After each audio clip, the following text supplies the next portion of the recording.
28-year-old male. My mama died not long after I was born. Dad married Tina when I was 7. She had a daughter, also 7, from a previous relationship named Diana. Diana and I didn't get along. Diana was spoiled. It was obvious she resented not being the only child anymore. She took it out on me. She would break my toys, steal my stuff, and lie to get me in trouble. I would complain to Dad and Tina, but they told me to get over it. If I did the same, I would get punished. It only got worse as we got older. I felt abandoned by my dad. I often felt lonely in my house. So I guess you guys can see who the golden child was. At 16, Diana spread a nasty rumor about me in school, and I almost got expelled. Diana got caught lying and got suspended. Of course, Dad and Tina blamed me for this. That was the last straw for me. I rang my cousin, Shyla, from my mama's side and told her what happened. She came over to my house angry at Tina and Dad. She gave them a piece of her mind. Dad said she was welcome to have me if it bothered her so much. That was a blow to my heart to hear my dad say that to me. So Shyla and I went to pack my stuff. Diana's room was open and she was sitting on her bed smirking at me. We got my stuff and we left. I haven't looked back since. Over the years, neither Dad nor even Diana tried to contact me, but I would block all attempts. Now, a week ago, Shyla visited me. She told me that she got a message from Dad for me. I was surprised she even mentioned Dad since she knew how I felt about him. She told me that Diana was in a fatal accident and didn't make it. She said he wanted to talk to me. Shyla handed me his number and said it's up to me. I did ring him out of curiosity more than anything. He didn't even recognize my voice. But when I told him it was me, he broke down crying, and most of the time I couldn't understand what he was saying. When he calmed down, he said my sister died and it's time to come back home and make things right with each other. I asked, what sister? I have no sister. He started crying and saying, don't do this, she doesn't deserve this. This enraged me and I just let out all my anger, hurt and frustration I'd felt towards them, and ended with, I don't care if she died. My girlfriend, who was beside me, took my phone off me and ended the call for me. Glad she did before I'd said any more. She told me later that I could have been more understanding. I've had time to think it over and wonder if she is right and if I am the idiot. Not the idiot. Your father enabled you to be abused in your own home and then tossed you out when he was called out. Now his golden child is dead and he's suddenly remembered he has a consolation child.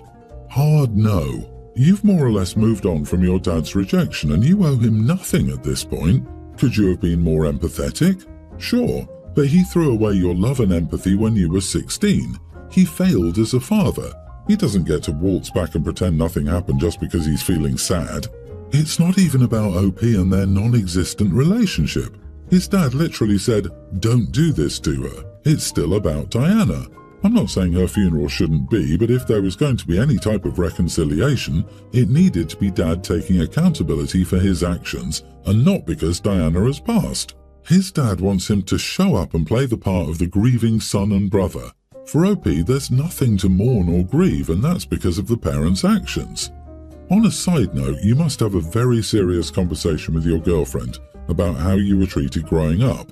It can be hard for people who didn't grow up with crappy parents or families to understand that just because their family was good, it's not the case for you, and there's no hope for reconciliation. I agree. OP, you have a lot of hurt bottled up for over 21 years of putting up with golden child Diana and then being disregarded by your dad and stepmother, only for him to throw you away like nothing. You deserve better, and now he's coming back to you because stepsis died.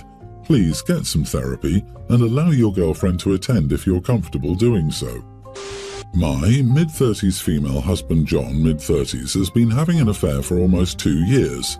I noticed he was acting suspiciously about a year and a half ago.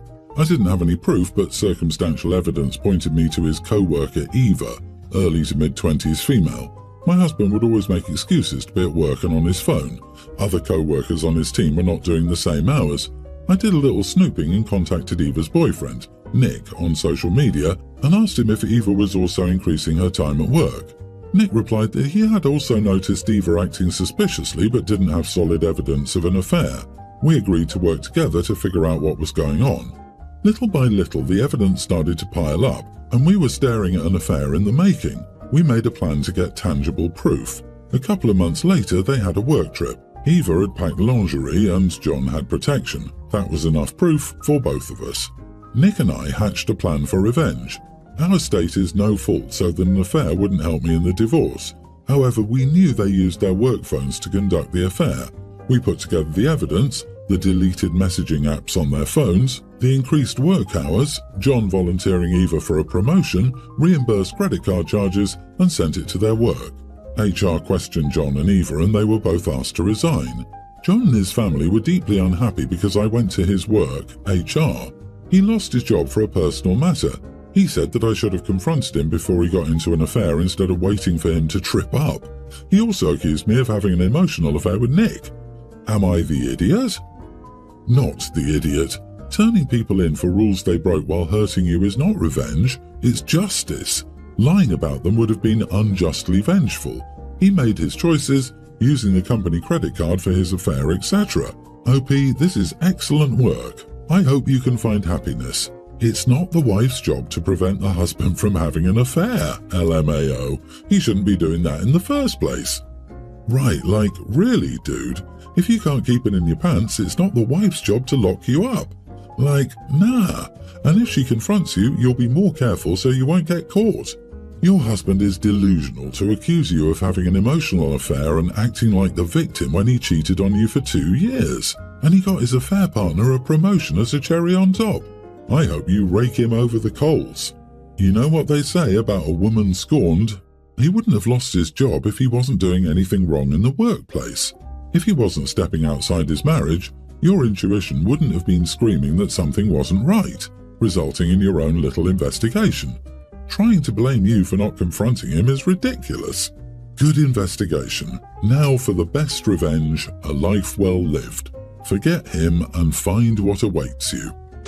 A female teen, lived 1 week with my dad and another with my mom. They divorced 3 years ago and my mom has been dating John for a year. John and I don't hate each other, but we're not close. We all live in the same town as most of my dad's side of the family. So besides my music lesson, I also hung out a lot with my cousins and didn't spend much time around John. A month ago, John and his daughter Trisha, tween, moved into my house temporarily because of a fire at theirs. My house has 2 bedrooms, so Trisha has to stay in my room. My bed is a bunk bed because I was getting a sister, but my mom miscarried. Trisha and I hung out only a few times before this, but I can say the same about her and John. I don't hate her, but she turns out to be hard to live with. She has long hair and it's everywhere. She talks in her sleep, and I was woken up 5 or 6 times since her stay. She also sometimes tried to speak to me when I turned off my lamp, a sign I was going to sleep.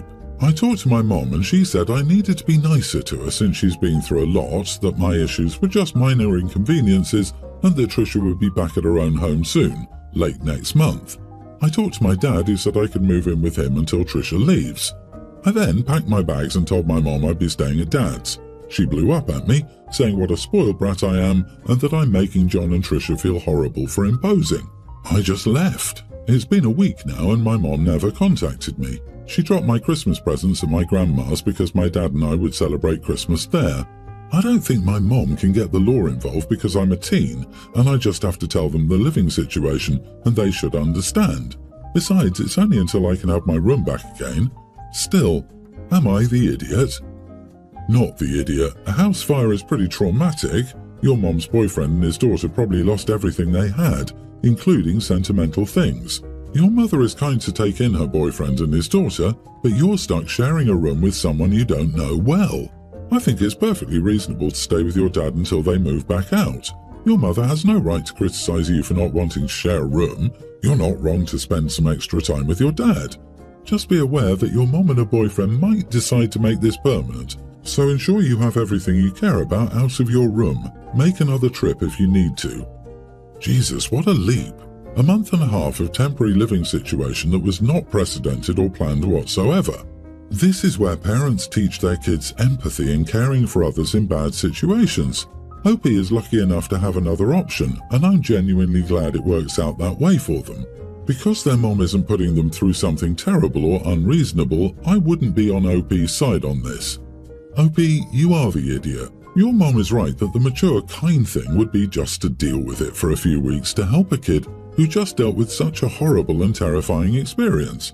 You're a teen and you're allowed to be less than perfectly mature. Mature thing is just suck it up. What the heck? I disagree with this point. Nothing is immature about not wanting to share a room when she has another readily available option. It's not like she told her mom to kick them out, she just left the situation. I wonder if mom intends to make this bedroom situation permanent and is fuming that her daughter hasn't gone with the plan. My sister has 2 now adult kids. Her son is 21 and her daughter is 18, and both of them told her in the last month or so that they plan to change their names legally. My nephew is George and my niece is Catherine. The kids always had nicknames as kids and asked people not to use their whole names, but it was my niece who was the most vocal about the hatred she had for her name. She said Catherine made her think of the old lady who lived down the street from her, and she felt like it was a really old lady's name or a name someone who wanted to appear so mature would have. She wanted a name that sounded younger, and in middle school she started to go by the name Ember, after a character she adored in a book. Ember has stuck and she plans to make that her legal name. George was never as outspoken, but in the last few years, mostly since he moved out of his parents' house, he has been Ryder to his friends. Now he's decided he wants to make Ryder his legal name.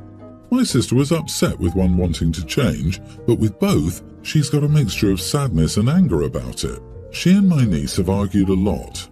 My sister told her wanting to sound young is a dumb reason to change her name. She told her the name Catherine has a lot of history surrounding it and sounds far more adult than she now is. She told her she just wanted a trendy modern name and couldn't see the benefit of having a real name. She hasn't been as harsh with my nephew, but she goes more for the guilt trips with him, and she's tried with my niece too, just more with my nephew. He got to the point that I heard from both my niece and nephew that their mom is driving them crazy, and my nephew is considering changing his middle name like his sister plans to change hers since their mom is being so extreme about this. My niece said she doesn't want either name her mom gave her and would rather just have a first name than carry around names she doesn't like.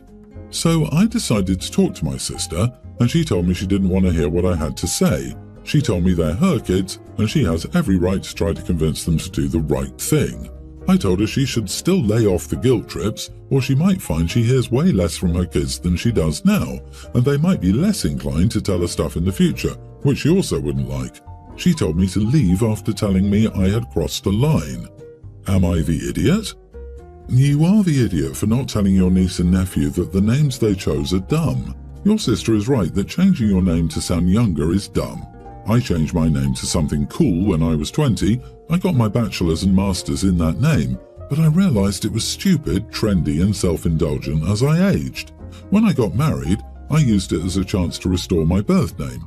I feel like an idiot for what I did, and I'm so embarrassed when I have to explain that decade of my life where I had a different name.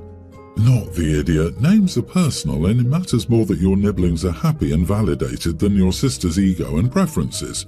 She can change her name to Catherine George if she loves them so much. I say this as someone who cannot get some people to stop using my legal name for the life of me. I hate it so much. It's like nails on a chalkboard being referred to that way.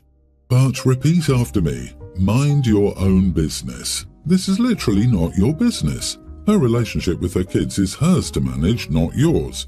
The more you interfere, the more likely you will be asked to take sides. You've done enough. They're all adults and they need to sort this out themselves. Just be the supportive aunt and don't preach at sister. I dated a girl for about a year 4 years ago. It was getting pretty serious, but I was also suffering from some mental health stuff and she couldn't cope with it. She decided to leave and broke my heart. It was pretty significant for me, but I've moved on since then and been to counselling. I don't think about her anymore. That was until last week when I got wind from a friend that one of my closest friends just slept with my ex. I confronted him about it and he confirmed it. He wasn't apologetic at all. He told me that they bumped into each other after not communicating for years.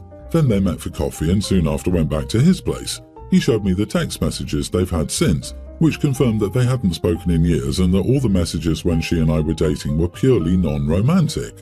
I told him that he'd crossed a line and that friends shouldn't sleep with ex's friends. He told me that he's free to sleep with whoever he wants, and so is she, as two consenting adults. It's been 4 years since we broke up, and while it might be hurtful to me, it has nothing to do with me.